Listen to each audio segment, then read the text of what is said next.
So we'll just make sure everyone gets on before we get started. But once again, happy Star Wars Day. May the 4th be with all of us. Welcome, welcome to our very special presentation today. My name is Larissa Hatch, and I am on the International Humanitarian Law team. I lead the Youth Action Campaign program, and all of us here in the IHL team are just so excited to be here with you. And our mission really is to educate the American public about international humanitarian law. You'll hear it a lot be called IHL today. And in the spirit of the galaxy far, far away, we're going to be doing that in a few different ways with some lightsabers, starfighters, and Jedi Knights. As we get started, I just want to have a few housekeeping things I want to talk about. We do have some photos. We might have some photosensitive viewers, so just a little warning. We have some GIFs and clips that have some different kind of like lighting and movement, but no video clips will be used. We just had some music as we were getting ready. There will be no repeating GIFs. There will be a few explosions, and again, you guys might be sensitive to them, but we'll just hang on for the ride. How we're going to be doing Q&A, because there are so many of us here on this journey today, is we're going to ask everyone to please stay on mute and write your questions in the chat as we go. We'll take care of them and kind of compile them and then come back to them at the end. There's no guarantee we're going to get to them all because we have a lot of people on this ride today, but we're going to do the very best we can, and we'll give you some contact information if you have any questions after the presentation today. We do ask that everyone keeps their comments in the chat and their questions respectful. Again, we're going to do the best we can, but we're here to have a lot of fun and learn and really celebrate Star Wars, learning about some of the basic concepts of IHL and how we see them in things in pop culture, such as Star Wars. This presentation will be recorded. I did see some questions about that. So we will make sure that it's recorded and shared with you all. And everyone's video is going to be disabled. So that's not a glitch. We're just asking that so we can have the full experience of the presentation. With that, I'm again just so excited to have you all here today, and I will pass it off to our majors. We have Christian Jorgensen and Thomas Harper today to lead the ship. So with that, I'm going to pass it over to Thomas, our Senior Legal Advisor for IHL at National Headquarters of the American Red Cross. Thank you, Major Tom. Hello there, and thank you. I think hello there is the only appropriate greeting every May 4th that should be required by law. As Larissa so kindly said, I am Thomas Harper. I am the Senior Legal Advisor for the American Red Cross National Headquarters IHL team, and I'll be joined today by my colleague, Christian Jorgensen. And today we're going to be talking about Star Wars. What else would we be talking about? But today it's my distinct pleasure to be talking about the cross-section between international humanitarian law, or IHL as we'll be referring to it by shorthand, this entire presentation, and the galaxy far, far away. And as Larissa mentioned, I am also, outside of my work with the Red Cross, still in the Army Reserves. I am a major in the Army Reserves. I do go by Tom on occasion, which makes me a David Bowie song. This would be the point where everyone cheers and applause. There's a standing ovation, and I walk off having done no presentation after this, and this is all a mighty success. But today's agenda is Star Wars, so this is going to be exciting, and the law. I'm so sorry with a lawyer. I really am sorry about this. Actually, it's two lawyers who are going to be talking to you, so I'm doubly sorry about all of this. And I know what you are all thinking now as you watch this Zoom. You all have a bad feeling about this, but I have some good news, because we're going to start with quite possibly one of the best Star Wars movies of them all. My favorite, as I was a kid growing up, watching and rewatching our VHS copy bootlegged from TBS. I hope nobody official is watching this. They'll come after my parents for that one. But specifically, we're going to be talking about the Battle of Endor, that big culminating battle between the Galactic Empire and the Rebel Alliance at the end of the movie. Now, to get everybody on the same sheet of music, this is the one where the Empire is building a bigger, badder version of the exact same floating war crime in space that was just blown up a couple movies ago. Only this time, it's being protected by a big, impenetrable shield cast from that forest moon of Endor that you see in the hologram there. The Rebel Alliance sends a small special forces detachment down to the surface of Endor to blow up the shield generator and allow the Death Star to be attacked. Meanwhile, the ragtag Rebel Alliance fleet assembles and heads up to blow up the battle station. Now, the real elephant in the room about this entire scene, about this entire sequence, was gloriously set up in the movie Clerks. And it's okay if you haven't seen Clerks. It's quite frankly okay if you haven't seen Return of the Jedi, because we're going to lead you along and make sure that you understand what's going on. In this sort of iconic scene in Clerks, you have a conversation between two buddies in a convenience store. Dante on the left is listening to his friend Randall in the backwards hat on the right. And Randall has some issues with the Battle of Endor, and specifically with the Rebel Alliance's targeting of the second Death Star. Now, as Randall lays it out, let's see Randall's argument sort of laid out and the problems that he has with this attack. Well, what do we know about the first Death Star from the first Star Wars movie, A New Hope? Technically episode 4, but who's counting? Well, we know that it was completed and fully operational by the time the rebels blew it up in that movie. It was manned by the Imperial military. You had one religious fanatic / military leader, some top-level Imperial brass, and a whole bunch of stormtroopers. Now, the second Death Star, and Star Wars, as much as I love it, would be nothing without its insanely creative names, is pretty much the same. It's even bigger. It's got the same religious zealot, some different military Imperial brass, and a whole lot more stormtroopers. Now, the difference between this one and the first Death Star is that the second Death Star in Return of the Jedi wasn't fully constructed by the time the rebels attacked it. In fact, as Randall points out, they're already behind schedule on this massive construction job. And the Empire, facing a construction job of that magnitude, would need a heck of a lot more manpower than the Imperial Army had to offer. I mean, you think the average stormtrooper knows how to install a toilet main? All they know, as Randall astutely points out, is killing and white uniforms. So how did they solve this problem?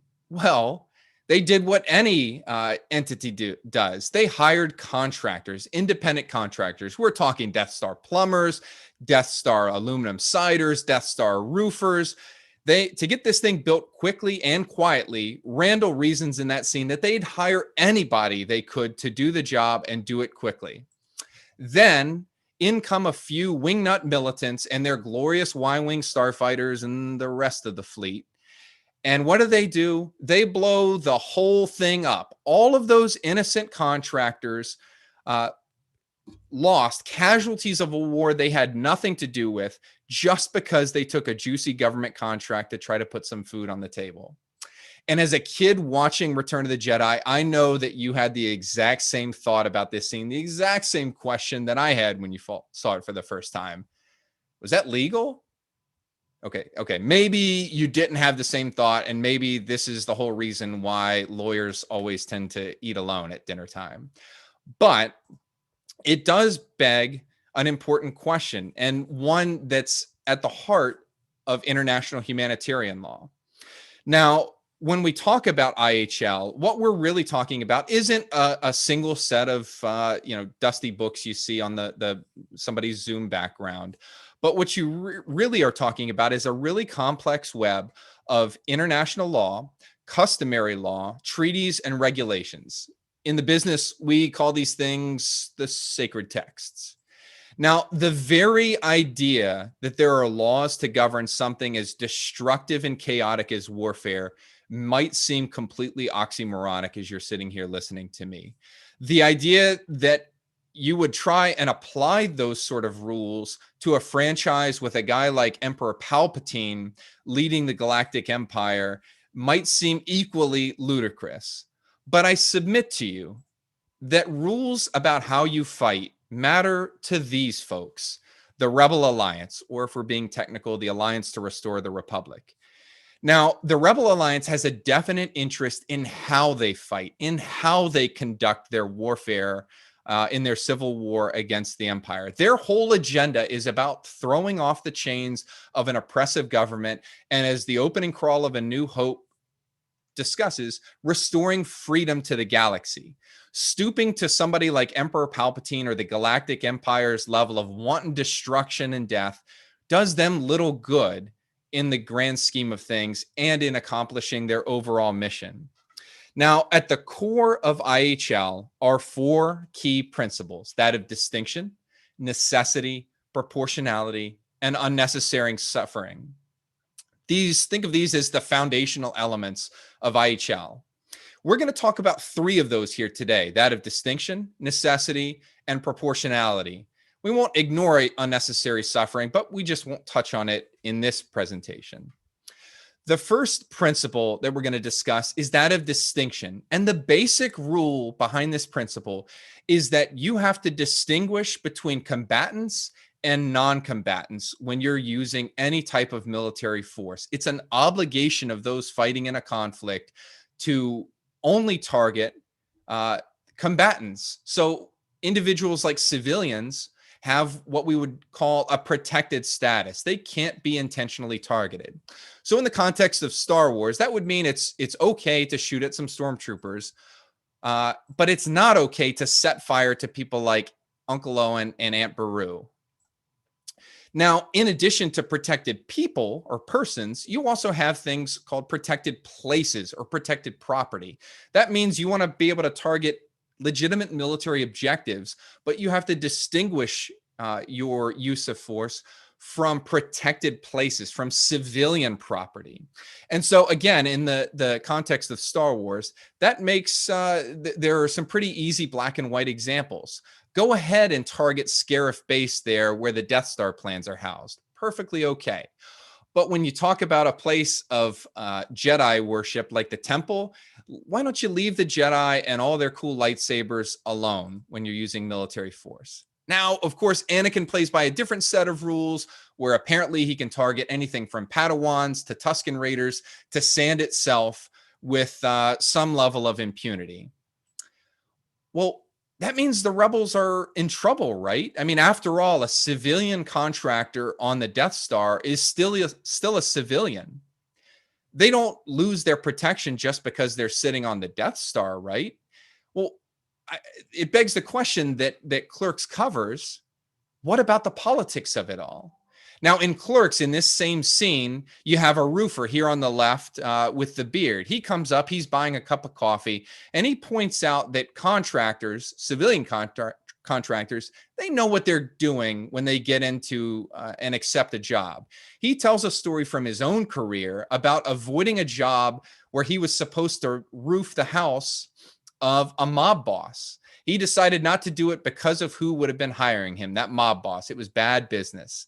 Now, under IHL, merely working on a base, a military base, even in the middle of a war zone, doesn't automatically strip you of your protected status.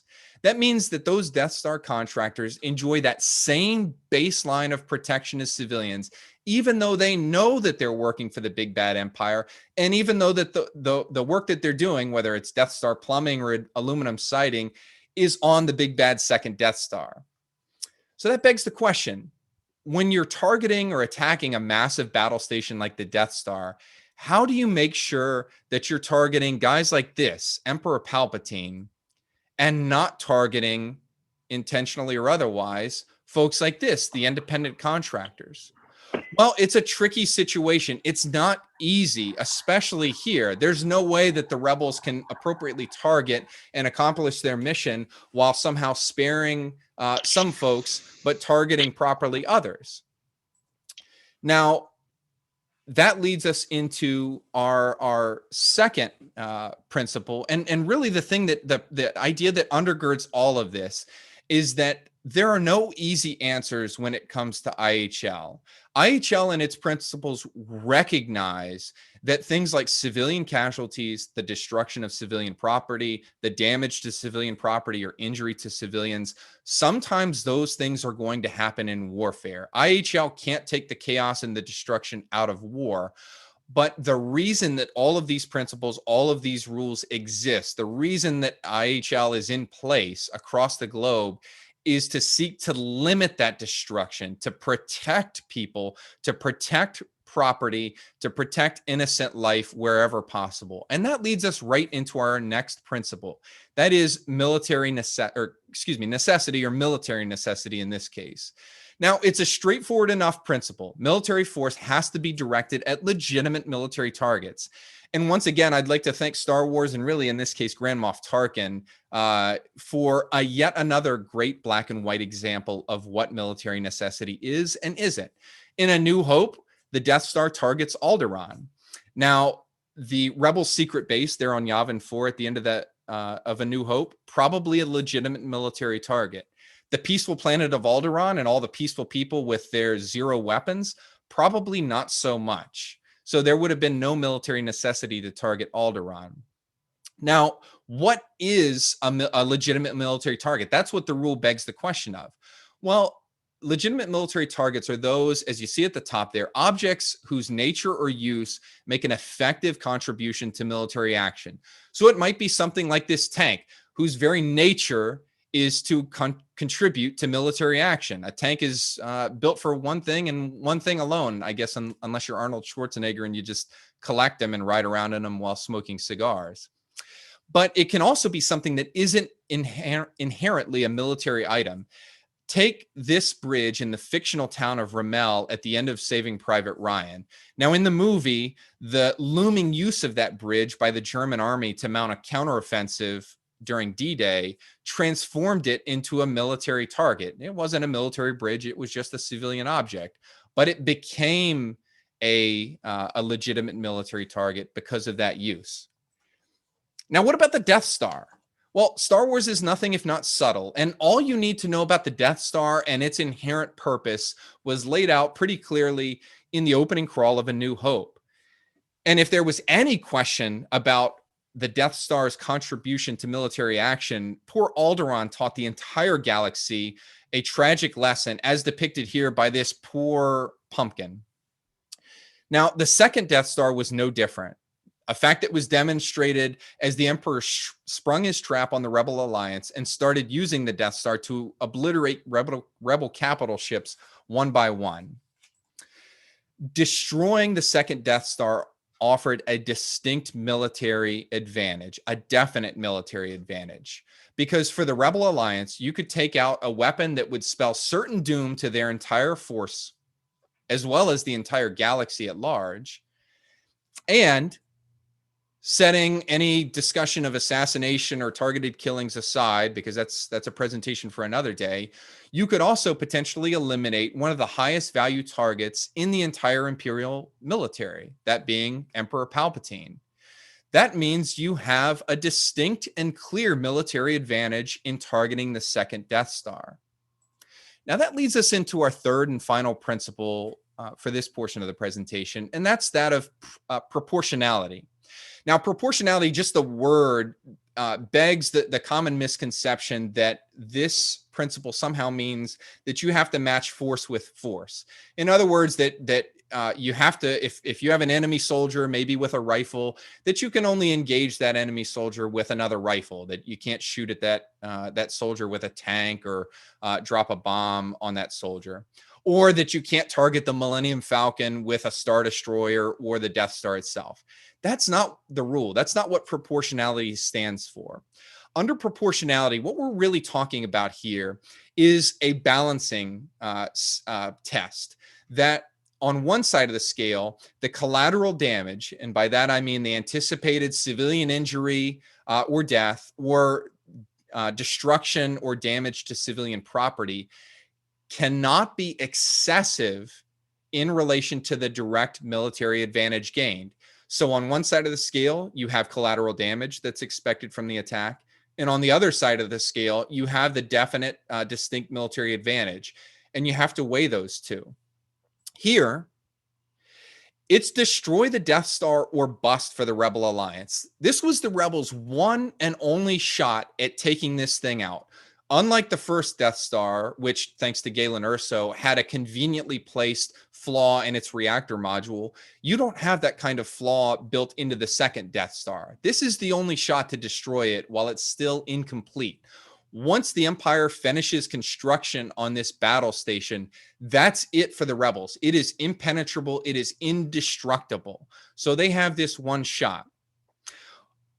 With the completion of that Death Star, not only will it spell the end to the Rebel Alliance and their entire fight for freedom, but it will likely spell the end of any shot of freedom for the entire galaxy. What was a one-off with the first Death Star in terms of Alderaan or the destruction of Jeddah could become commonplace. The Empire could jet the second Death Star around the galaxy, destroying planet after planet and putting down anybody that dared to speak up against the Empire. That's unchecked destruction that has never before been seen in the Star Wars galaxy. Now, on the other side of the scales, you have those independent Death Star contractors, those Death Star roofers, those Death Star plumbers, Death Star aluminum siders.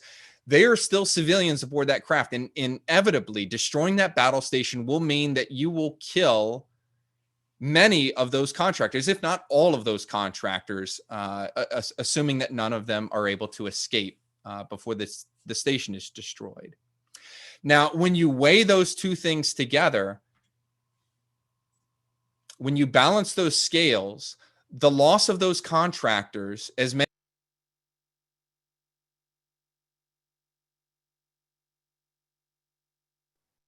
Thomas, you got put on mute on accident. here, I'm not sure where I cut off, but here, when you balance the two scales, the two sides of the scales, the loss of those contractors, even if you lose all of the civilian contractors on the Death Star, it's not excessive compared to the military advantage gained. And military advantage, I'll sum up in a nutshell. You're saving the entire galaxy. You're preventing another Jeddah. You're preventing another Alderaan. And for that, this would be a legitimate military strike. So if I were to talk to Randall to step into the screen there in Clerks, I would say, your concerns are rightly placed, but under IHL, it was okay for the rebels, or acceptable for the rebels, to target the second Death Star as they did. So now I'm going to turn it over to my colleague Christian for the next portion of this presentation. Hi, everyone. My name is Christian Jorgensen. I'm one of the legal advisors here with the American Red Cross IHL team at national headquarters in Washington, D.C.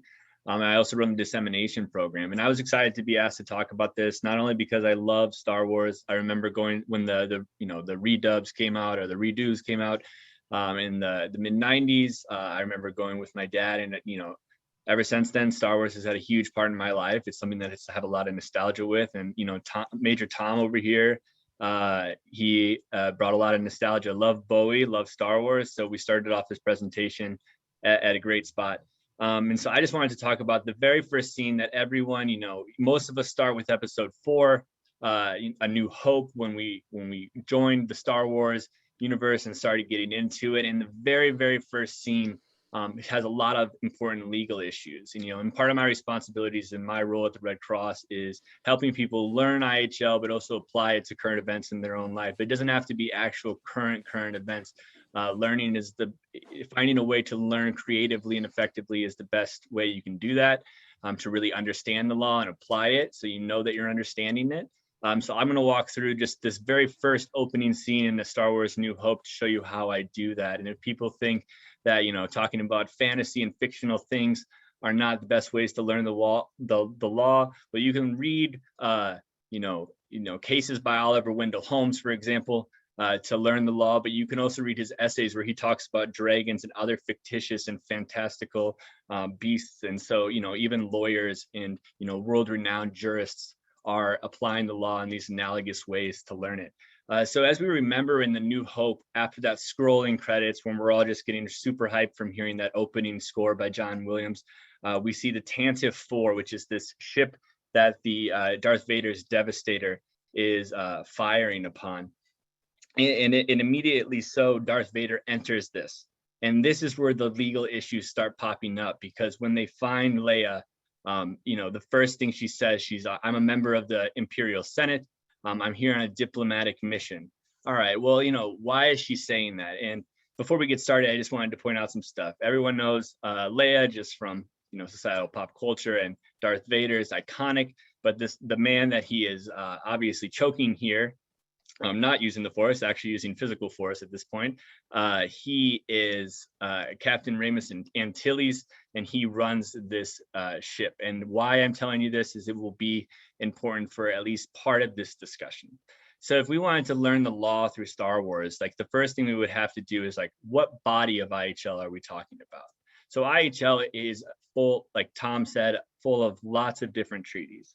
Well, in the Star Wars universe, yes, we are in space and there are outer space treaties here on planet Earth for nations to follow. But actually in the Star Wars universe, this would involve maritime warfare or the law of naval warfare, the law of the seas. So we would look to there to see what laws would be governing in certain instances. And here would be specifically realizing that Leia has a objection to Vader boarding this plane. Well, why does she have an objection to it? What is she saying? She's saying that for some reason, there is some type of law out there that is saying that her ship cannot be boarded by another sovereign or entity. And we'll treat the Imperials and Alderaan as two separate states for the purposes of this discussion. Sometimes you have to do that when you're applying laws from different galaxies to another.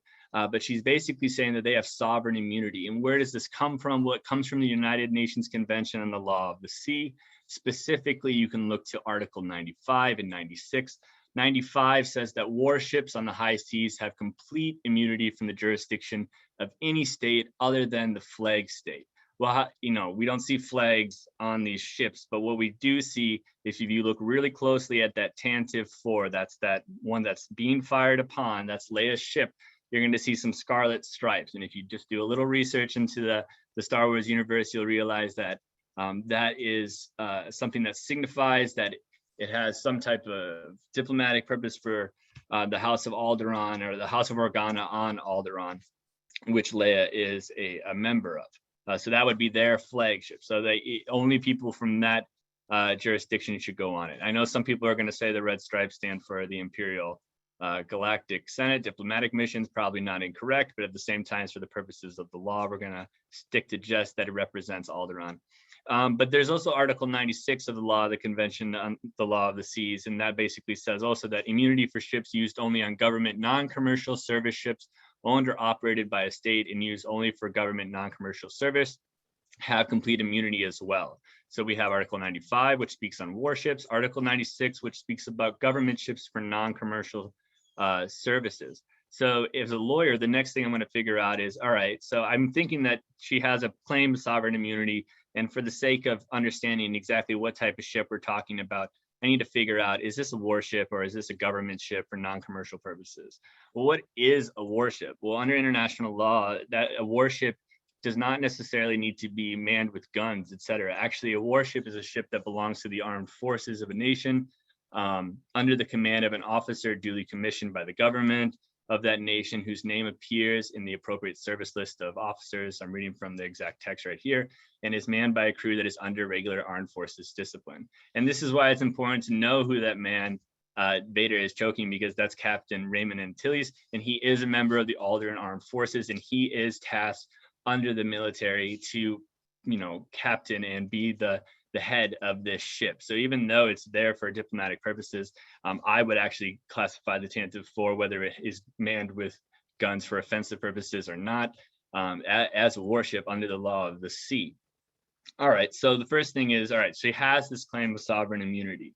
Well, under international law, are things that are immune, can it ever not be justly ignored or placed or lost or violated, whatever word you want to use? Could Vader board this ship? Could he intercept this ship? And the answer is yes. Vader does a lot of things wrong. I will say that if Vader knew one thing about IHL, because he's kind of an expert pilot, he probably knows the law of the sea in the Star Wars universe pretty well. And so he knows very well that he can commandeer, board this ship in the sense that for security reasons, because he has high intelligence that they are holding something of contraband for the enemy, which would be the Rebel Alliance, and they are indeed holding that. And Rogue One fills in those gaps. So, and when we first saw A New Hope, for those of us where it was our first movie, you're kind of thinking, how did he get that information? Well, if you watch Star Wars Rogue One, you find out pretty quickly that it was very obvious to Vader through his own intelligence gathering that the Death Star plans were on that ship. And since they are there, that Tantive 4 has now become somewhat of a military object, and it can be fired upon because it is directly, maybe as an auxiliary, working with the Rebel Alliance, carrying some type of contraband in the form of military intelligence in support of the enemy. But at the same time, Tantive 4, if we watch Rogue One, just left a battle scene. So this is actually directly taking part in the fight. They've joined it. They've boarded the former Rebel Alliance the ship, the Profundity, to get the plans. That is part of DPHing, possibly, and so therefore they can actually lawfully fire upon it. And so the thing that's important is that now this isn't just an issue about boarding. So I'm going to say that the boarding is totally lawful for those security reasons. They have it. Leia, she's the one who lost this sovereign immunity herself through her actions. So although with noble causes, Leia put this ship's immunity and protection at risk by the actions she took. And at the same time, the law of the sea also allows for enemy warships, because now that's what this warship is. It's no longer a neutral warship, it's an enemy warship, and therefore it can be attacked on the basis of its status. It's because it's directly participating in the military operations of the belligerent, and that being the Rebel Alliance. And so for security reasons, you can board it, they can fire upon it. And at the same time, another thing that I found interesting when when you really go into the weeds here is that even after they detain people lawfully, because they're directly taking part in the hostilities and they're now belligerents in this fight, at the same time, there's no prize laws here. So if the Imperial Navy wanted to take this vessel because it's an enemy warship, it can lawfully destroy it, it can capture it, because that's just the way that the law of the sea works in this instance, and because it's become a military objective. And I would encourage people, how do I come to these conclusions? You could do some Googling stuff, but you can always go to the UN conventions on the law of the sea. You could also even look to the US naval, the Commander's Handbook on the Law of Naval Operations. That's a great place to look, as it adopts much of customary law about the law of the sea. And another interesting thing is the law of the sea, as we're going to discuss in a second, goes so far back as to even before the first Geneva Convention of 1864. And so there's a rich history there, a lot of customary law, and there's a lot of stuff in Star Wars. As we know, a lot of these battles take place in the high seas in the Star Wars universe, which would be to us outer space. And so Tom, if you want to go to the next slide. So just because this lawful boarding takes place, does that mean that everything following that Vader did was lawful? And it's a clear, obvious no. Because even in the law of the sea, you board these, you can lawfully detain these people. You can take them as, POWs, or you can just detain them in the sense that, they're criminals if we're talking about jurisdictional issues here. There are treatment of detainee laws, both in IHL and just in the normal domestic framework of human rights law. And one of those would be that you can't treat people the way that he's treating Commander Raymond Antilles, in the form of, for interrogation purposes, he's choking him, trying to get information out of him. That would violate so many laws. It would violate Common Article 3 of the 4 Geneva Conventions of 1949. It would violate AP1. It would violate AP2. It would violate the Convention Against Torture. So Vader, lawful boarding, most of the actions following that, not lawful, even to the point where they send people to Tatooine to get these plans. And, they go to Uncle Owen and Aunt Bruce's moisture farm, and Luke shows up and they've destroyed the whole place and killed them. I mean, that's Uncle Owen. Those were, as far as my knowledge, as far as the facts that the movies give us, those were innocent civilians. And so you can't do that. And so this is a great example about how, certain parts of operations can be lawful, but at the same time, it can quickly change depending on that, because it's not a full encompassed view. It's based on the actions one at a time. And so Vader, lawful boarding, illegal treatment of detainees, especially Captain Raymond Antilles, murder more, in fact, if we watch the movie, and then obviously, violating the protection of civilians there with Uncle Owen and Aunt Beru. And so we can go to the next slide. And so, Star Wars has this thing. We have episode 4, Starting in Space, episode 1, Phantom Menace, which we see on the screen, also coming to space. And this actually brings in a lot of interesting international law questions. So before we get started, I know some people, maybe saw episode 1, weren't huge fans. I actually like it, maybe because I was about in 3rd, 4th grade when it first came out. So I have a nostalgic feeling with it. I'm pro Phantom Menace. Sorry for all of those who have some issues with it. But for those who don't, we have these characters called the Trade Federation. The Trade Federation is basically a conglomerate of corporations. And if my niece just walks in, I'm sorry about that, but that's just the way we are in the times of COVID. But we see this guy in the top left, and he is the viceroy of the Trade Federation. So the leader of the Trade Federation, Newt Gunray. Below that, we see Darth Sidious, who's we know now later on, if we see all the movies, is the Emperor. And you could look at this as maybe a question of corporation law, because at this time he is probably some type of undisclosed shareholder. And at the same point, Darth Sidious probably has some ethical issues at the Senate problems, because he's definitely involved in some type of corporation that's probably not disclosed upon. But anyways, the question here is, when we get here, they're blockading the planet of Naboo. And the issue is, are blockades illegal? Well, the interesting thing here is that blockades are not necessarily illegal. If we look at the laws of the sea and the laws of war, they're not necessarily illegal. There's some qualifications, but they usually are applied to states. And so what we have to remember here, and what interesting legal question this brings up, is, does it matter for the Trade Federation? And the interesting thing is that the Trade Federation is not a state. They are made up of many states, but they are a private entity. And because of that, the certain obligations and restrictions of international law do not necessarily apply to them with the form of blockades. And I would go far as to say, if I had some type of map to tell me how far we were out there in the open seas, if we were past those 12 nautical miles to get into the high open seas of Star Wars, if they were robbing places, then the Trade Federation in this instance would be nothing more than pirates. And if they were in the domestic waters, territorial waters of the planet of Naboo, then Naboo could take them to trial for robbery too. So this is all before their invasion, obviously, and that brings a different type of analysis, because at that point we've definitely reached some type of non-international armed conflict. But we're talking about the blockade. So the blockade, what I found out from researching, is not necessarily illegal for states, probably illegal for people to do it, because it's probably going to be piracy at one point, depending on where you're located, definitely some type of domestic criminal law. And at the same point, let's say that the Trade Federation has the support of some state. So they aren't totally private, just a bunch of criminals out there on the high seas doing stuff. But at the same point, then they're probably going something more Sir Francis Drake style, privateers. Privateering is also illegal. And so then if we found some state connected to them that was giving them this authority via the sovereign, illegal. So I would say the Trade Federation is definitely breaking some laws here, but it's definitely not necessarily one of international law per se, unless we can get some more facts out of them on this instance.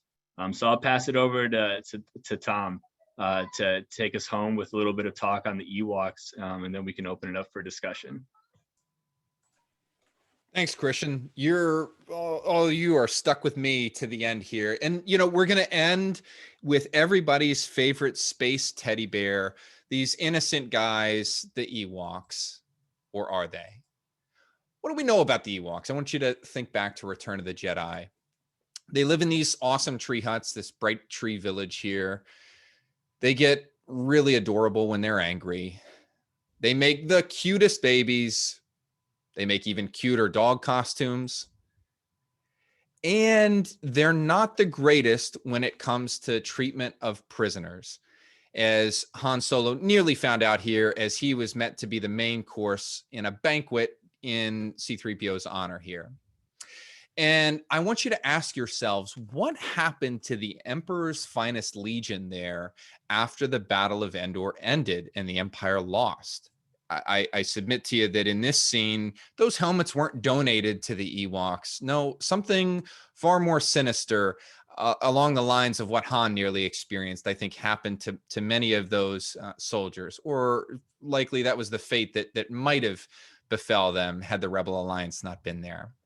Now, you remember our discussion of these. We just think of them as the sacred text, the body of IHL that's out there. Now, things like the Geneva Conventions and other treaties and other arms of IHL, they outlaw things like torture, biological experiments, murder, inhumane treatment, outrages upon personal dignity. These are considered, at least under the Geneva Conventions, grave breaches, otherwise known or more commonly known as war crimes, the most serious breaches of IHL.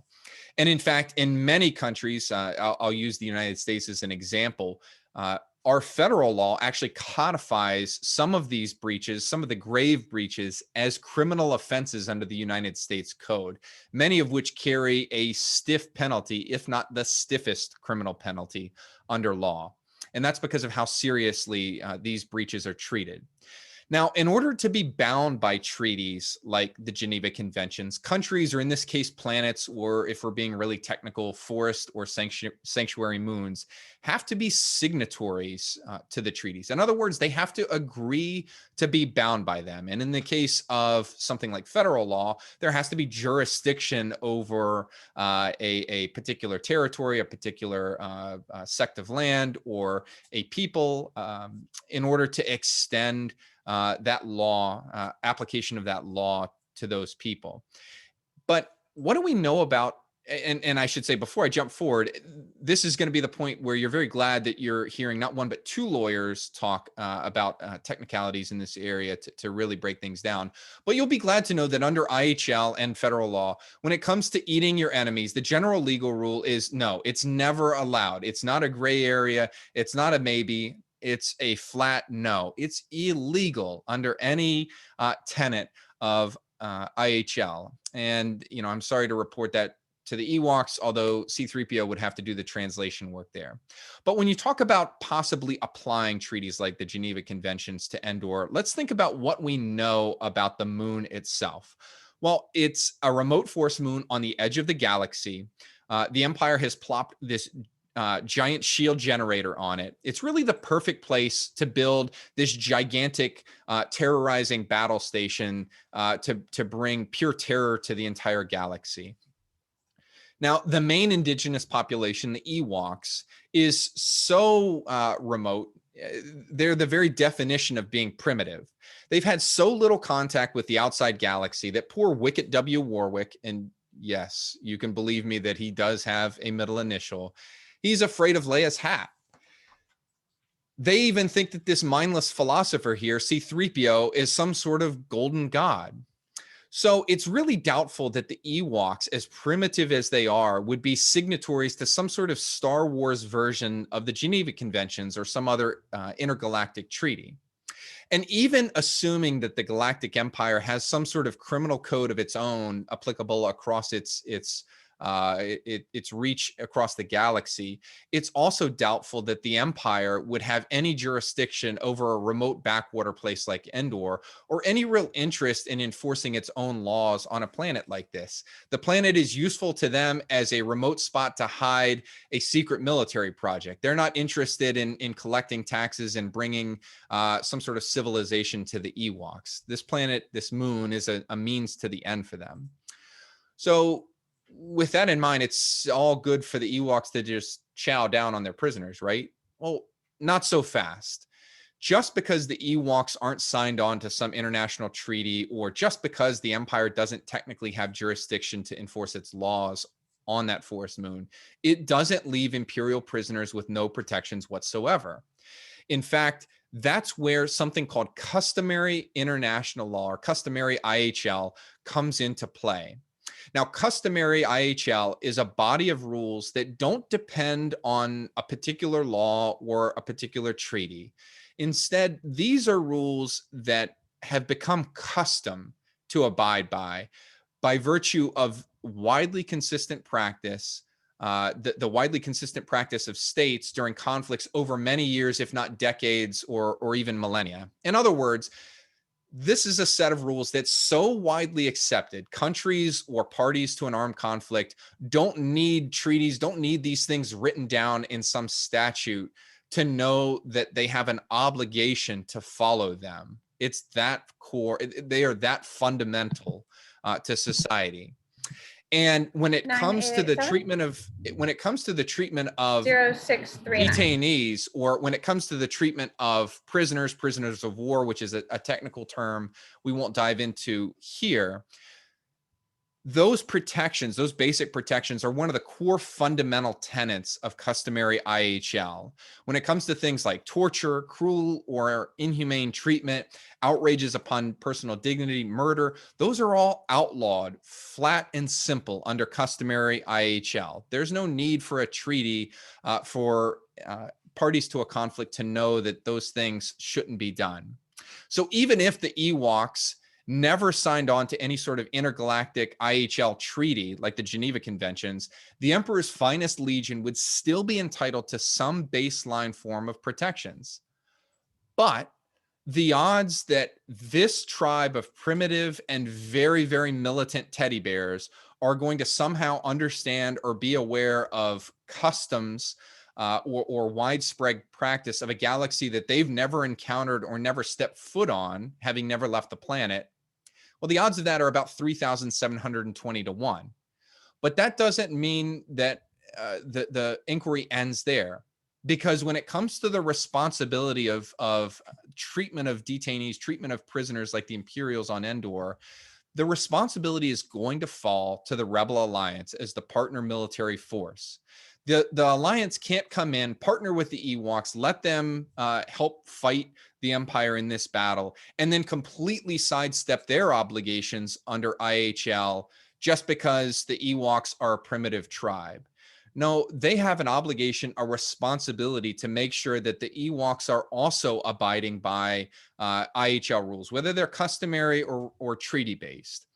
And if you think about it on maybe at the 10,000 foot view, it makes sense for the Rebel Alliance and their bigger mission, because allowing the EWOCs to run amok, allowing them to have a barbecue of stormtroopers really, really cuts against the overall mission and the overall objective that they're trying to achieve here.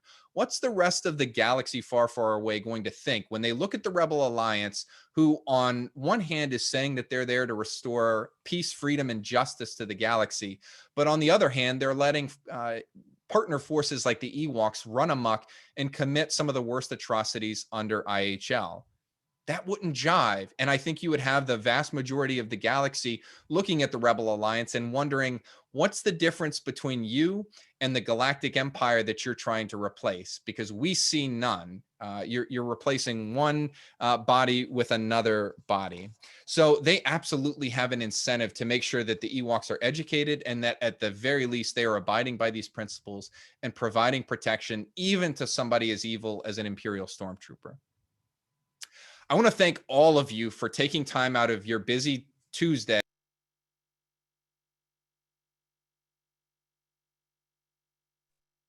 Thomas, you got put on mute.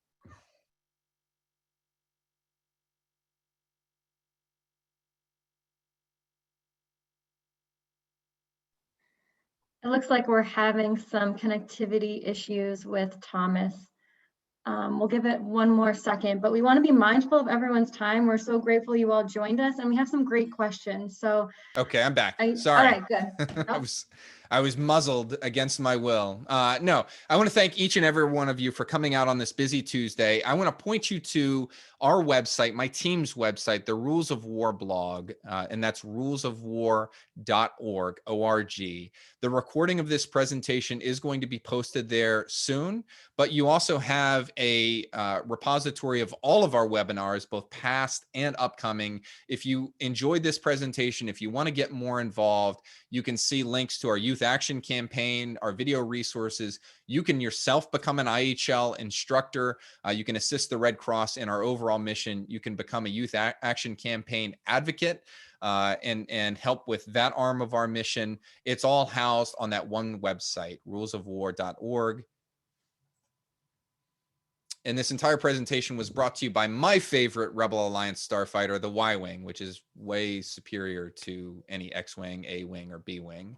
You can follow me on Twitter. You can interact with me there about Star Wars or anything under the sun at Thomas L. Harper. And on behalf of the American Red Cross and my entire IHL team, I appreciate and thank you. And may the force be with you. Larissa, if there are questions, I'm happy to answer them, as is Christian. Absolutely. We'd love to see both of our majors if we can get some connectivity here, so everyone can see who's been controlling the ship. We have some awesome questions and some great conversation. Really appreciate everyone getting so involved and excited. There's a really great question in the chat, and it actually stimulated some conversation around the Jedi Temple and how it was used as a military objective, kind of compared to how on Earth we have medics and libraries and things like that. And I'm just really excited about this question because we're actually going to be unpacking that next year, as our theme is going to be cultural pride. This is a great, I think, jumping off point, Major Tom, if you want to take it. Yeah, we could probably do an entire hour on the Jedi Temple and whether it entertained its protective status. I will say this: I think during the Clone Wars, the Jedi Temple probably at least partially lost its protected status. A civilian building or a protected place isn't that's not an impenetrable shield, to use Star Wars terminology. If it gets to be used in furtherance of armed conflict, there are certain scenarios where a protected place can lose that protection.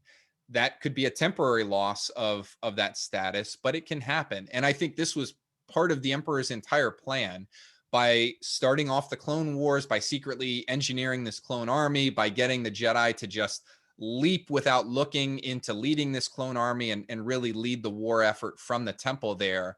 I think on an IHL perspective, he was sort of keenly in his evil sense, knowing that suddenly these protections would be stripped. You would turn peacekeepers in the galaxy and a religious site on Coruscant into a legitimate military target. So then when they rose up and instigated a rebellion against the Galactic Senate, it became, arguably lawful to target them. But again, that's a long presentation, a fun one for maybe another May 4th. I think another great conversation we've been seeing in the chat is the debate about what Princess Leia really was. So take it away, please. Yeah, so Leia, and Christian, I don't want to steal your thunder here, but Leia, when she was on her mission to retrieve Obi-Wan and ferry him to Alderaan, was playing both sides of the aisle, so to speak. She was a Galactic Imperial Senator, so she had a political role in that arm of the Empire. But she was also behind the scenes a part of the Rebel Alliance. To just quote Darth Vader directly there, I won't call her a traitor, but she was part of the Rebel Alliance. She was part of Alliance High Command, or eventually worked her way into that position. And so she had a sort of quasi-military hat on as well. And, she, in terms of her protected status, I think Darth Vader, if you were to put him on the stand, would argue that she was directly participating in hostilities. That mission, so to speak, the diplomatic mission to Alderaan was all bogus, right? That was just a front to try to keep her cover. She had just fled from the Battle of Scarif. Her forces had just shot their way off of the Profundity and escaped to Tatooine. Unfortunately, their hyperdrive was leaking, so they were able to be tracked there. But Vader would argue that she, at least temporarily, lost her protected status as a civilian and opened herself up to boarding and to targeting, as Christian discussed. There's a little bit of chatter about droids and drones. So we have a couple questions, but I think the big one is, are there any IHL issues regarding the use of battle droids? A lot. Yeah, a lot. I think especially in the context of Star Wars, the droids that you see in the Phantom Menace, and especially in Attack of the Clones and Revenge of the Sith, as they get more advanced, or in the Clone Wars TV series, they get more advanced, more independent. You've got these tactical droids or super tactical droids that can think for themselves, analyze, come up with battle plans. So there's no person in the loop with any decision-making authority over what a battle droid does or doesn't do. So when a battle droid is activated, even though there's a central droid controlled ship, at least when we're talking the Phantom Menace, they're off to do whatever it is that they're going to do. And I think you see problems repeatedly in terms of how the battle droids act, because it doesn't seem that they're programmed with any IHL programming by the Trade Federation or whoever it is that's bought and is employing these droids. For somebody like the Separatists, maybe that's okay. They don't really care so much about enforcement of those rules. They care about winning at all costs. And if they have to go to the bottom of the barrel to do that, that's something that they don't care about. But there are a litany of issues with how those droids are programmed and then employed. Kind of shifting gears here a little bit, we have one about, would clone soldiers be considered child soldiers? It's a good one. I think it depends. You could see it that way if you're viewing it as on the standard rate of aging. I think if you were a Geonosian like Lama Su or Ton Wei making the argument to defend your product, that's kind of a callous way to put it, you would say that the growth rate they grow at twice the normal rate of any other human, so that they can be fielded in less than a lifetime. But they would say that by virtue of that genetic manipulation, they are adults. They just happen to reach that adult age much more quickly. I mean, you wouldn't call a dog that's 6 years old a puppy anymore. I mean, our dog that I had growing up was a puppy until she was like 14. But technically speaking, I think those clones would be adult. It seems, at least from what we know, that the Galactic Republic doesn't use those clones until they're sort of mature. So 10 years old in real life, real years, you're talking maybe 20. So past the age of majority once they're fielded and sent into battle. What about Alderaan financing the rebels? So yeah, that sounds like Grand Admiral Thrawn's in the chat, or excuse me, Grand Moff Tarkin is in the chat making an argument about whether destruction of Alderaan was legitimate. I think no doubt there was a core of rebel support on Alderaan. When you have one of your leaders, one of your head diplomats in terms of Bail Organa and his wife Breya, sort of leading efforts behind the scenes, I think there's no doubt that there was a core of Alderaanian society that was providing some level of support to the Rebel Alliance. But that alone doesn't excuse the indiscriminate targeting of the entire planet, because, again, with proportionality, there's a balancing scale. So would some sort of action against maybe whatever rebel cell existed on Alderaan be justified? Maybe. But would the destruction of the entire planet and then the genocide campaign that the Galactic Empire perpetrated afterwards, that's seen in like comics and other materials where they're hunting down Alderaanian survivors, that's completely out of bounds, no matter what support they were giving to the Rebel Alliance. These are great questions. Pause. Yeah, these have been awesome questions, everyone. I'm just going to pause. If someone wants to throw one up in the chat, let's see if we have maybe room for one. I'll nerd out about Star Wars all day. And I would say, if you're out there, I hope that you've learned a little bit of something, whether you were completely unfamiliar with IHL or whether you're, moderately or even expertly familiar with these topics. I think Star Wars and other pop culture items or properties are a great way, a great lens to see these things that are playing out before your eyes every day in the news, in global situations across the world. We don't go a week without an IHL type issue playing out somewhere in the globe. And these issues are playing out on screen in front of you every day. There are a litany of them, as we've seen in Star Wars. If you're talking about Falcon and the Winter Soldier, or, you pick your superhero or sci-fi type franchise.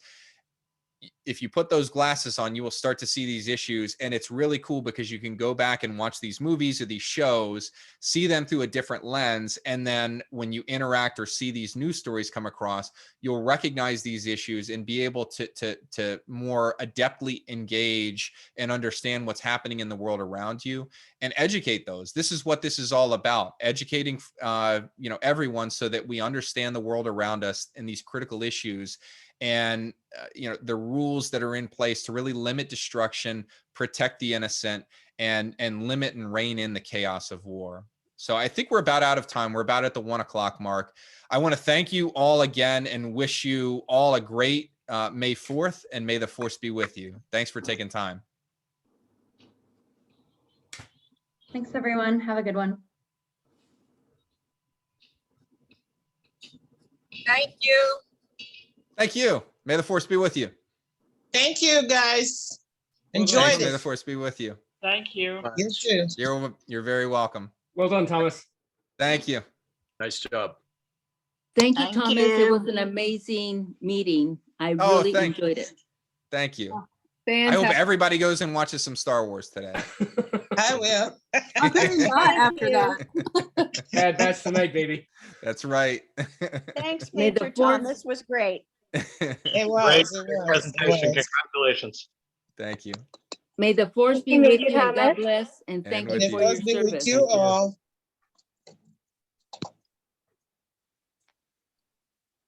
Okay. This is just making me want to go watch Rogue One, watching this scene over and over again. I'll just be honest. Hey, Christian, you want to